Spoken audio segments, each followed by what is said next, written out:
Hey, what's going on? I'm your host, Daniel Smith, and you're at the Site4Sports. This is our first installment, so it's going to be a little impromptu, but we're going to go with the flow and you'll see where it takes us. So we're going to talk about NCAA basketball, and we're going to get right into it. So first, we're talking about some of the games from yesterday.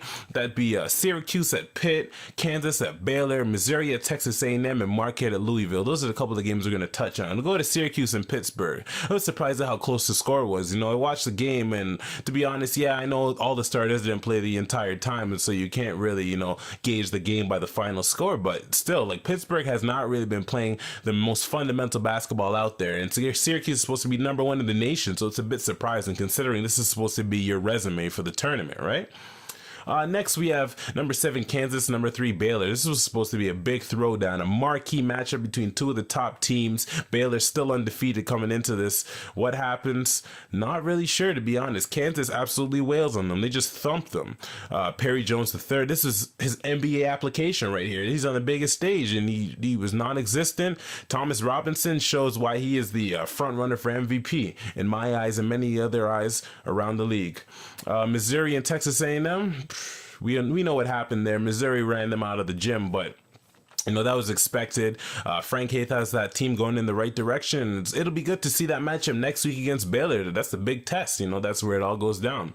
Marquette and Louisville. Marquette, there's a young point guard. His name is Junior Cadogan. He's a Toronto native. I used to play rep ball with him, so it's great to see some Canadian guys, finding their footing in the NCAA.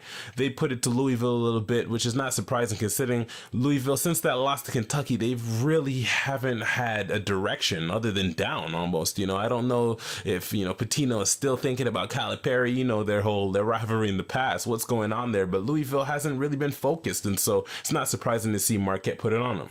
So what we're going to do right now is we're going to switch to a segment I like to call 5 for 5, and what I'm going to do is every week I'm going to highlight some of the top games, the most talked about games to look at. So at number 5, we're going to start with number 9 Michigan State and number 19 Michigan Wolverines, and so basically this game is the Battle of Michigan. Every year it's a throwdown, and I'm personally picking Michigan State to win this game. You know why I'm picking it? Because of Tom Izzo. In all seriousness, Michigan State, this is supposed to be a rebuilding year. They've been up, they've been down. At the beginning of the year, they looked horrible. Then they got better. Then they've kind of fallen off. I don't know where it's at. All I know is Michigan has a great piece in Tim Hardaway Jr. He's playing really explosive ball, but I don't know if that's going to be enough to dethrone the athleticism of Michigan State. We'll see. Number 4, I have the Indiana Hoosiers, number 13th ranked at Nebraska. To be honest, I'm not going to say that Nebraska has a chance here, but Indiana's coming off of a thumping, and I mean a thumping at Ohio State, and so I want to see how they rebound. Are they really the contenders of yesteryear,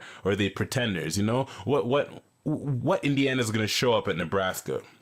Number 3, the Cincinnati Bearcats, the Huskies. Number 11 Huskies have Bearcats coming into their house. I don't know, something about this game, because to be honest, the Bearcats have been, using more of their fists than their shots to, intimidate teams in the last couple weeks, if you guys know exactly what I'm saying. That's a reference back to the Xavier game. And so there's something about this game that just kind of has that feeling of it could be a rough and tumble one.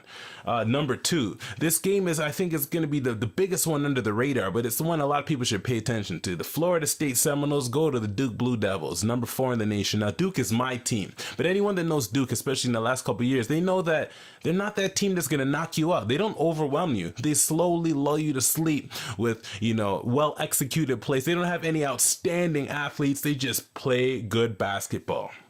It's going to be interesting because this game is seeing the Florida State Seminoles coming after that absolute obliteration of North Carolina Tar Heels last week. And, they're going to be on a high. So they'll come into Duke with all the confidence in the world, and hopefully Cameron Indoor stands tall. My number 1 game, as I mentioned earlier, number 5 Missouri at then number 3 Baylor. This game is going to be huge. As I said, Frank Haith has the Tigers rolling. Right now, Baylor's a bit reeling after that thumping at Kansas, but they're back home and they have all the confidence in the world.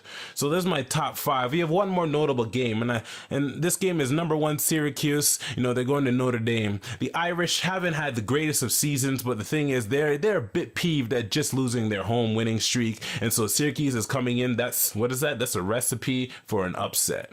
And so thanks guys for tuning into the first installment. I just want to say if there's any questions you have, any concerns, anything you want to debate about what I've said, you can just comment on the page, on the blog, wherever you might see this post, and I'll get right back to you as soon as possible.